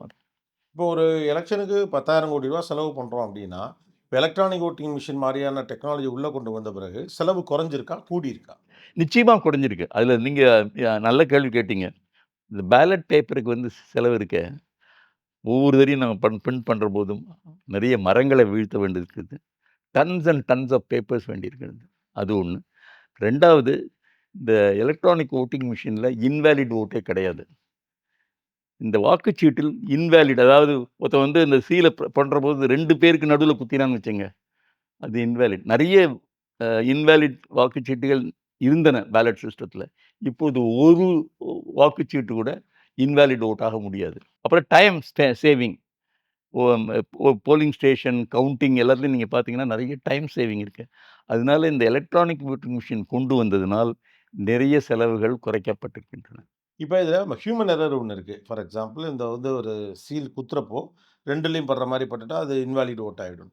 இப்ப எலக்ட்ரானிக் வோட்டிங் மிஷின் மேலேயே சில குற்றச்சாட்டுகள் இருக்கு. அது என்னன்னா, சில கட்சிகளுடைய சின்னங்கள் சரியாக பொறிக்கப்படுவது இல்ல. பார்க்கையில பளிச்சுன்னு தெரியணும்ல, தெரியல. இதெல்லாம் வந்து சிக்கலாக இருக்கு. அப்படிங்கிற குற்றச்சாட்டும் தொடர்ந்து இருக்கு. லேட்டஸ்ட் கொண்டு வந்திருக்காங்களா, அந்த வேட்பாளரோட கலர் ஃபோட்டோவோட வருதுன்னு இப்போ. ஏன்னா சில சமயத்தில சில தொகுதிகள்ல என்ன ஆகுது, ஒரே பெயர் உள்ளவர்கள் ஒரு 10 பேர், 7, 8 பேர் இருப்பாங்க. அப்போ கன்ஃப்யூஷன் வரலாம். அதேமாரி நீங்க சொன்ன மாரி சின்னம் வந்து கிளியரா தெரியல அப்படின்னு சொல்லலாம். அதற்காகத்தான் இப்போது அவர்கள் கலர் படத்துடன் இவிஎம்ல போட்டிருக்காங்கன்னு சொன்னாங்க. ஸோ அது ஒரு நல்ல மாற்றம் என்று தான் கருதுகிறேன். பட் இதில வந்து சில குறைபாடுகள் நிச்சயமா நான் சொல்ல வேண்டும். கேரளால என்ன பண்ணுவாங்க, ஒரே பேர் உள்ள ஒரு 10 பேர் ஜோசப்னா ஒரு 10 ஜோசப் போடுவாங்க. அந்த வோட் ஸ்ப்ளிட் ஆயிடும். ஏன்னா பீப்பிளுக்கு தெரியாது எந்த ஜோசப்ப நம்ம இது பண்றோம்ன்னு. தமிழ்நாட்டில் கூட இருக்கு என்று கேள்விப்பட்டேன். ஒரு போலி வேட்பாளர்களை நிறுத்துவது, அந்த ஓட்டு வந்து சிதறி போகும். இதெல்லாம் நிச்சயமாக இந்த புது சிஸ்டத்தில நிச்சயமாக அது தவிர்க்கப்படலாம் என்று தான் நினைக்கிறேன். முன்னாலலாம் பார்த்தா ஒரு 25 வருஷத்துக்கு முன்னாலலாம், இந்த ஓட்டு பெட்டியை பாதுகாப்பது பெரிய வேலை அப்படிம்பாங்க. ஏன்னா, ஓட்டு பெட்டிய தூக்கிட்டு ஓடி போயிருவாங்க. அப்படிம்பாங்க. அப்புறம் அதுக்கு ஒரு பெரிய பிரச்சனை நடக்கும். இது நடக்கும். இது அதோட பிரச்சனைன்னா, இவிஎம் மிஷின்ல ஆஃப்டர் எலக்ஷன் அத சேவா பத்திரமா வச்சிருக்கிறதுல என்னென்ன சிக்கல்கள் இருக்கு? ஏன்னா எல்லாத்துக்கும் ஒரு சிக்கல் இது இருக்கும்ல. நிச்சயமா சிக்கல் உண்டு. இதில என்ன பண்ணியிருக்கோம் நாங்க, இந்த reserve bank of India instruction குடுக்குறாங்க. கரன்சி செஸ்ட் எப்படி சேஃப்கார்ட் பண்ணணும்.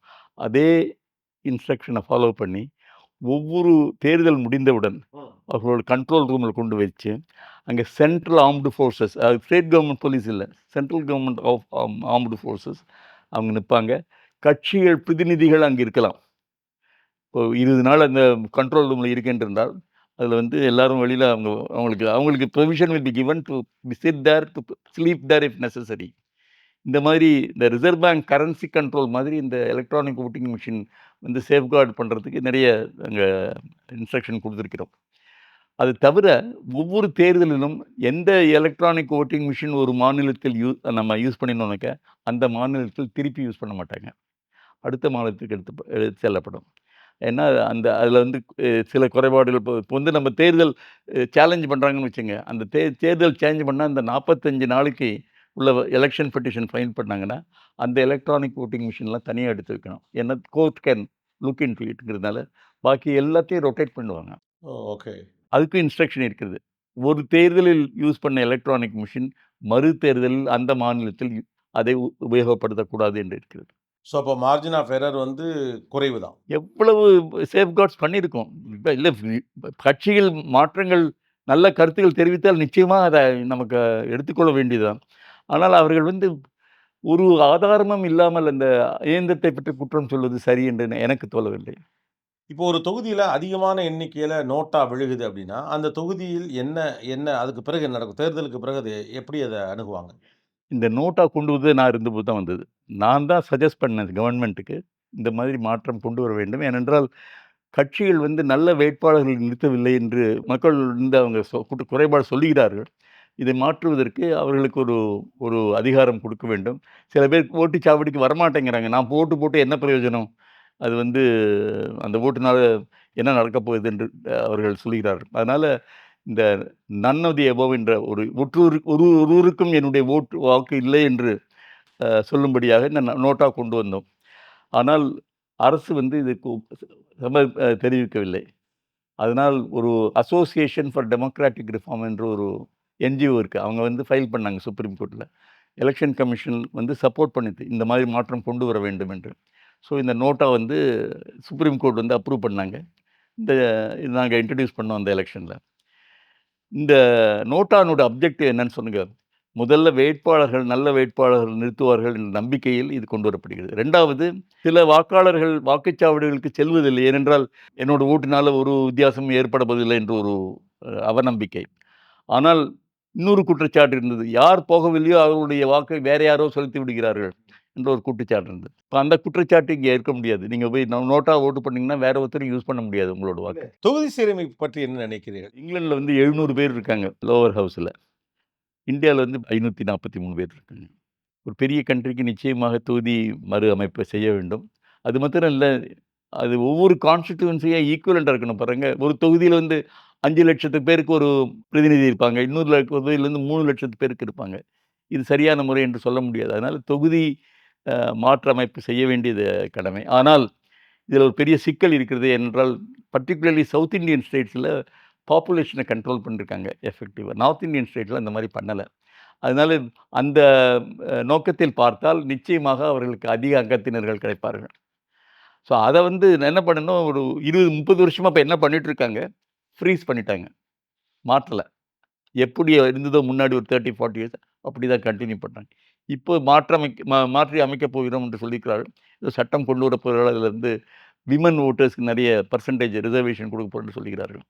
ஸோ தொகுதி மாற்றமைப்பு நிச்சயமாக செய்ய வேண்டியது. ஆனால் நம்ம south Indian states should not be punished. அது நிச்சயமாக பார்த்துக்கணும் அவங்க. அதுக்கு வந்து சேஃப்கார்ட்ஸ் இருக்கணும். நிச்சயமாக பண்ணுவார்கள். இல்ல அவ்வளவு அ உதாசீனம் பண்ண முடியாது. ஏனென்றால் இங்க வந்து ஜனத்தொகை குறைந்தாலும், அவர்களுடைய அதிகாரத்தை நம்ம குறைக்க முடியாது. ம். அதனால இந்த ஒரு கேர்ஃபுல்லா பண்ணணும். இது அவ்வளோ இர்ரெஸ்பான்சிபிளா பண்ணக்கூடாது என்று தான் சொல்லுவேன். What's your opinion about SIR? இது பெரிய விவாதங்கள ஏற்படுத்தியிருக்குது. வெஸ்ட் பெங்கால்ல 90,00,000 வாக்காளர்களுடைய பெயர்கள் நீக்கப்பட்டிருக்கு. 5,00,00,000க்கும் மேலான வாக்காளர்களுடைய பெயர்கள் வந்து இப்ப நீக்கப்பட்டிருக்கு ஓவரால் கண்ட்ரில. Which is a big number. ஓட்டுரிமை வந்து பறிக்கப்பட்டிருக்கிறது. அப்படிங்கிற மாரியான சில விவாதங்களும், இல்ல இது வந்து சீரமைப்பு செய்யப்பட்டிருக்கிறதுங்கிற இன்னொரு தரப்பும் முன்வைக்கப்படுகிறது. How you see that? நாங்க இருக்கும்பொழுது ஒவ்வொரு 5 இயர் பீரியடுக்கு அப்புறம் டோர் டு டோர் வெரிஃபிகேஷன் பண்ணுவோம். நான் 2005ல நான் ரிட்டயர் ஆனேன். 2004ல பண்ணியிருக்கோம். அதுக்கப்புறம் இந்த டோர் டு டோர் வெரிஃபிகேஷனே பண்ணல. For various reasons. அது ஒரு தவறு என்று தான் நான் சொல்லுவேன். அது ஒவ்வொரு வருஷத்துக்கு ஒவ்வொரு 5 இயர்ஸ்க்கும் பண்ணியிருக்க வேண்டியது பண்ணல. 20 வருஷமா நம்ம செய்யவில்லை. அப்பொழுது அந்த வோட்டர் ரிஜிஸ்டர் பெர்ஃபெக்ட் என்று சொல்ல முடியாது. அது மாத்திரம் இல்ல. இந்தியால என்னன்னா, நெறைய migrants from one state to another போறாங்க. அவங்க அங்கேயும் ஓட்டு வச்சுப்பாங்க, இங்கேயும் ஓட்டு வச்சுப்பாங்க. சில பேர் வேணுமென்று செய்ய மாட்டார்கள். அங்க பெயர நீக்காமல் இங்க பெயர் சேர்த்துப்பாங்க. அந்த மாரியும் இருக்கு. டெலிபரேட்டாவும் இருக்கு, ஆக்சிடென்டலாவும் இருக்கு. அதனால நிச்சயமாக அந்த வோட்டர் ரிஜிஸ்டர் அந்த பட்டியல், வாக்காளர் பட்டியல் பியூரிஃபை பண்ண வேண்டிய கடமை இருக்கிறது தேர்தல் ஆணையம். தேர்தல் ஆணையம் சிட்டிசன்ஸ் தான் வோட் பண்ண முடியும்னு என்று சட்டத்தில் இருக்கிறது. அதனால சிட்டிசன்ஸ் இல்லை என்றால் அவர்கள் வாக்கு செலுத்த முடியாது என்று தேர்தல் ஆணையத்திற்கு ஒரு கடமை இருக்கிறது. ஆனால் அந்த கடமையை எப்படி செய்ய வேண்டும் என்று இப்ப டிபேட் நடக்கிறது. 20 வருஷத்துக்கு பண்ணது நிச்சயமாக இது ரொம்ப டிலேடு எக்ஸர்சைஸ். முன்னாடியே பண்ணியிருக்க வேண்டியது. இந்த 20 வருஷத்தில் இறந்தவர்கள் நம்பர், அதே மாரி மைக்ரண்ட் வேற மாநிலத்துக்கு சென்ற நம்பர்லாம் அதிகமா இருக்கும். நிச்சயமா இருக்கும். அதனால இந்த மாதிரி ஒரு லட்சக்கணக்கில் பேர் எடுத்தார்கள் என்று சொல்வதில் நியாயம் இருக்கிறது என்று தான் நான் சொல்லுவேன். ஆனால் தவறுகள் நடந்திருக்கலாம். ஒரே நாள்ல இந்தியா முழுவதும் தேர்தல் நடத்துவது அப்படிங்கிறது நடைமுறையில் எவ்வளவு தூரம் சாத்தியம்? Or is it just a dream அவ்வளோதானா? ட்ரீம் என்று சொல்ல மாட்டேன் நான். நிச்சயமாக 1967 மட்டும் அந்த மாரி நடந்தது. அதனால நிச்சயமாக நடத்த முடியும். அதுக்கு சில மாற்றங்கள் கொண்டு வர வேண்டும். அந்த மாற்றங்கள் கொண்டு வந்தால் நிச்சயமா முதல்ல என்ன அட்வான்டேஜ் என்று பார்ப்போம். இந்த தேர்தல்னால இந்த டெவலப்மெண்ட் ஒர்க் எல்லாம் டிலே ஆகுறது 1. 2வது இந்த தேர்தல் செலவுகள். நீங்க பார்த்தீங்கன்னா, ஒவ்வொரு சட்டசபை தேர்தலுக்கு செலவு இருக்கு. ஒவ்வொரு பார்லிமென்ட்டுக்கு செலவு இருக்கு. சில மாநிலங்களில் சேர்ந்து நடக்கின்றது. இப்ப கூட சேர்ந்து நடக்கிறது. அதனால செலவுகளை கட்டுப்படுத்தலாம். நிர்வாக ரீதியாக நிச்சயமாக அது ஒரு நல்ல முறை.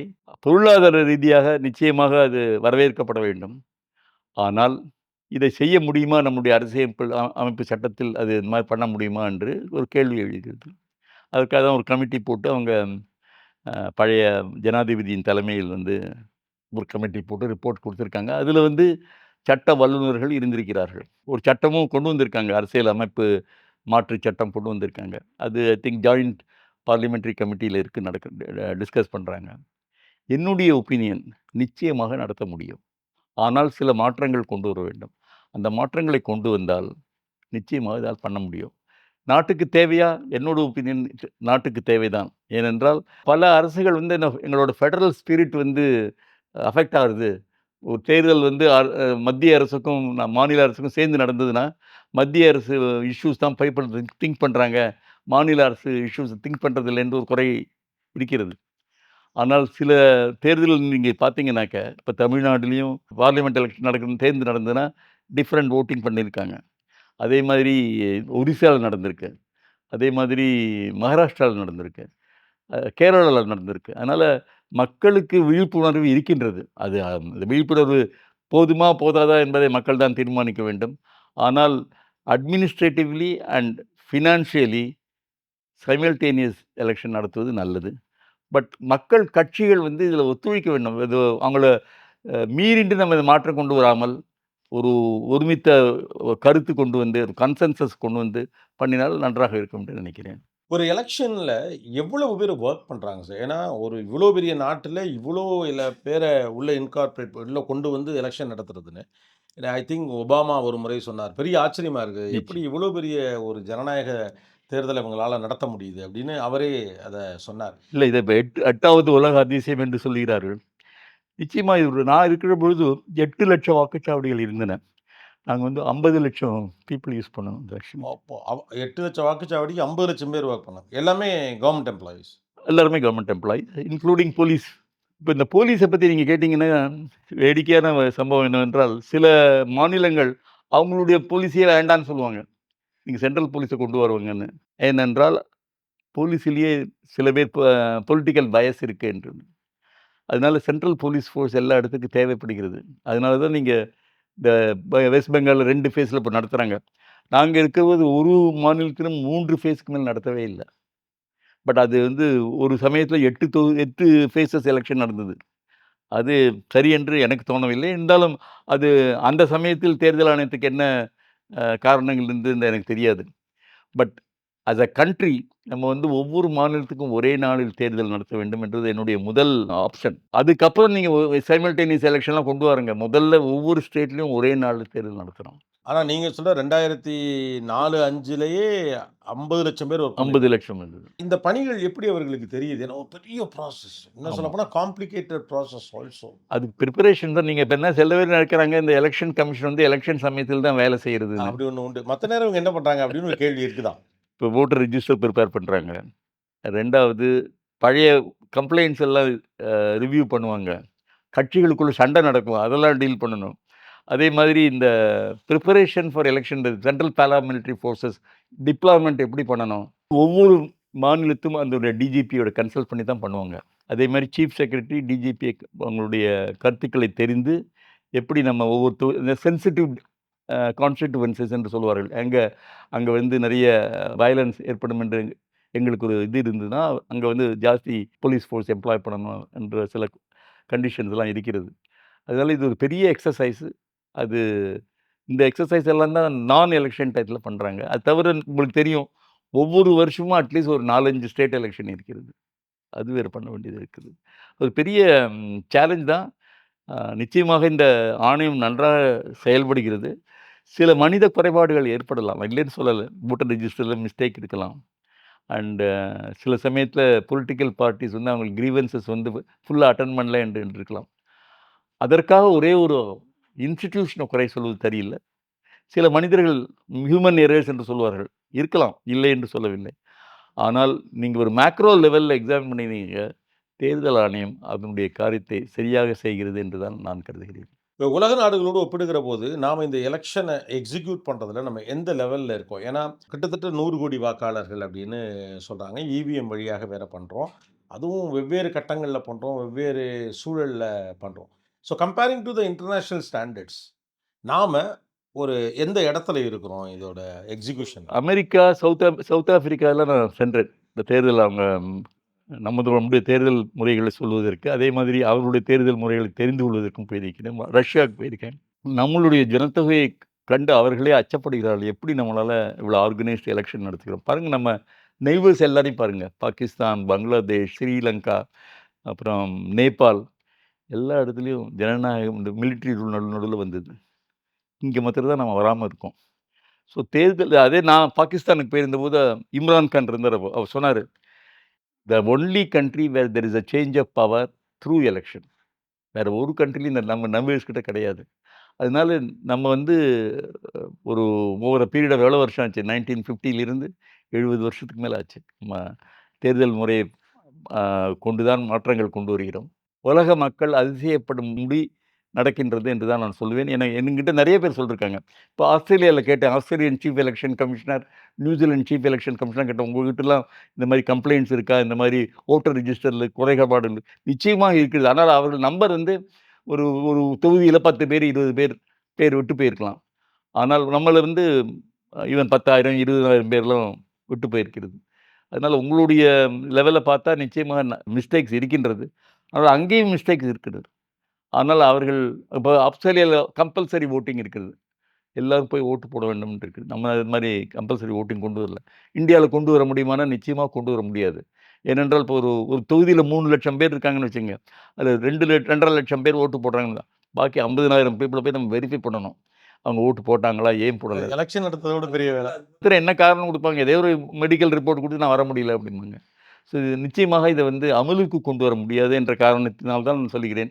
மேபி நம்ம ஒரு 80%, 90% வோட்டர்ஸ்லாம் வந்தாங்கன்னாக்க, ஆஸ்திரேலியால 95% பீப்பிள் கம் அண்ட் வோட். இங்க அந்த மாரி கிடையாது. அது மாரி மாற்றம் கொண்டு வந்தால் நிச்சயமாக கம்பல்சரி வோட்டிங் கொண்டு வரலாம். ஆனா 3,00,00,000 பேர் இருக்க நாட்டிலேருந்து 95% அப்படின்னு அந்த கணக்குல அது அதிகம் தான். ஆமா. உலக அளவில ஐ திங்க் தேர்தல் ஆணையம், தேர்தல் முறை எல்லாம் அவங்க வந்து அப்ரிஷியேட் தான் பண்ணுறாங்க. But we accept the election commission accept there are mistakes. இந்த மாதிரி ஒரு தேர்தல் முறையில் நிச்சயமாக குறைபாடுகள் இருக்கும். அந்த குறைபாடுகள் வந்து வேணுமென்று மனிப்புலேட்டிவாக பண்ணுறாங்கன்னு சொல்கிறது மாத்திரம் என்னால் ஏற்றுக்கொள்ள முடியாது. இது வோட்டிங் டர்ன் அவுட்ல வருடா வருடம் கூடுகிறதா, குறைகிறதா? ஓவரால் இந்தியாவில் நார்மலாக we have been always between 60 and 65% இருந்திருக்கிறோம். இப்பொழுது பார்த்தீங்கன்னாக்க 75, 80 ரொம்ப கம்மி. ஏனென்றால் இந்த ஸ்பெஷல் இன்டென்சிவ் ரிவிஷனால் நிறைய வாக்காளர்கள் இதில் வாக்காளர் பட்டியலில் இல்லை. இப்போ வந்து கேரளாவில் 85%னாக்க அந்த வாக்காளர் டினாமினேட்டர்னு சொல்லுவாங்க, அது வந்து சேஞ்ச் ஆகிருக்கு. அதனால பர்சன்டேஜ் வந்து அதிகமாக இருக்கிறது. இப்பொழுது இந்த ஸ்பெஷல் இன்டென்சிவ் ரிவிஷனுக்கு அப்புறம் நிச்சயமாக ஓட்டர் டர்ன் அவுட் அட்லீஸ்ட் இந்தியாவில் 70% ஆகும் என்று நான் நினைக்கிறேன். முன்னாடி 60 to 65% தான் இருந்தது. பட் சில மாநிலங்களில் இப்போ எடுத்துங்க, ஹிமாச்சல் பிரதேஷ், ராஜஸ்தான், அங்கெல்லாம் 85% பீப்புள் வில் வோட். அதேமாதிரி புதுச்சேரியில் எப்போதுமே நல்லா ஓட்டு போடுவாங்க. ஆனால் பாம்பே எடுத்துங்க, இல்லாட்ட ஸ்ரீநகர் எடுத்துங்க, 40%, 45% தான் ஓட்டு போடுவாங்க. அதனால மகாராஷ்டிராவில் என்ன சொல்லுவாங்க, இந்த தேர்தல் நாள் மாத்திரம் நீங்கள் மண்டே வைக்காதீங்க, ஃப்ரைடே வைக்காதீங்க, மிட் வீக் வைங்கன்னு. எப்போதும் நாங்கள் மகாராஷ்டிராவில் வென்ஸ்டே தான் தேர்தல் நடத்துவோம். ஏன்னா அவங்க லீவ் எடுத்துன்னு போயிடுவாங்க. அது மாதிரி தேர்தல் நாளை வந்து செலக்ட் பண்ணுறது கூட we have to do it carefully.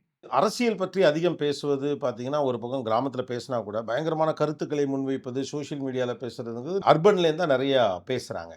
ஆனா அர்பன்ல வாக்கு சதவீதம் ஏன் ரொம்ப அதிகரிக்க மாட்டேங்குது? அதாவது படித்தவர்கள் வருவதில்லை என்று பெரிய குறை இருக்கிறது. இளைஞர்கள் அட்லீஸ்ட் வருவாங்கன்னு நினைக்கிறேன், அதிகமாகும்னு நினைக்கிறேன். அது தவிர ஒரு தேர்தல், அரசியல்வாதிகள் மேல் நம்பிக்கை குறைகிறதோ என்று ஒரு சந்தேகம் ஏற்படுகிறது. அது ஜனநாயகம் நன்றாக நடக்க வேண்டும் என்றால் ஒவ்வொரு வாக்காளரும் அவருடைய வாக்கை செலுத்த வேண்டும். அது ஒரு கடமை, அது ஒரு உரிமை என்று அவர்கள் தெரிந்து கொள்ள வேண்டும். அது தவிர ஐ திங்க் நிறைய படிப்பு எல்லாம் அதிகமாகும் என்ற நம்பிக்கையில் நல்ல வேட்பாளர்களை தேர்ந்தெடுப்பார்கள் என்ற ஒரு ஆவலும் இருக்கிறது. நிச்சயமாக நம்முடைய தேர்தல் முறை, தேர்தல் ஆணையம் எல்லாம் நிறைய மாற்றங்கள் கொண்டு வர வேண்டியது என்பதில் சந்தேகமில்லை. ஆனால் அந்த மாற்றம் எப்படி கொண்டு வர வேண்டும்? பல கட்சிகள் ஒத்துழைப்போடு தான் செய்ய முடியும். கொண்டு வர வேண்டிய நிர்பந்தம் இருக்கிறது. எல்லா கட்சிகளும் பார்த்தீங்கன்னாக்க, இந்த எலெக்ஷன் டயத்தில் தேர்தல் அறிக்கை கொடுக்குறாங்க. ஒருத்தராவது தேர்தல் சீர்திருத்தத்தை பற்றி சொல்கிறதில்ல. ஆனால் இந்த வருஷம் கேரளாவில் கம்யூனிஸ்ட் பார்ட்டி தேர்தல் சீர்திருத்தத்தை பற்றி சொல்லியிருக்கிறார்கள். அது ஒரு வரவேற்கத்தக்க விஷயம். பாக்கி கட்சிகள் தேர்தல் சீர்திருத்தத்தை பற்றி பேசுவதில்லை. ஏன்? ஏனென்றால் இப்போது இருக்கிற கன்ஃப்யூஷன் அவங்களுக்கு சாதகமாக இருக்கிறது. அவர்களுக்கு இந்த மாற்றங்களில் விருப்பம் இல்லை. ஏனென்றால் தவறுகள் நடந்தால் அவர்களுக்கு அது நன்றாகவே இருக்கிறது என்ற எண்ணத்தில் தான் அவர்கள் மாற்றத்தை பற்றி பேசவில்லை.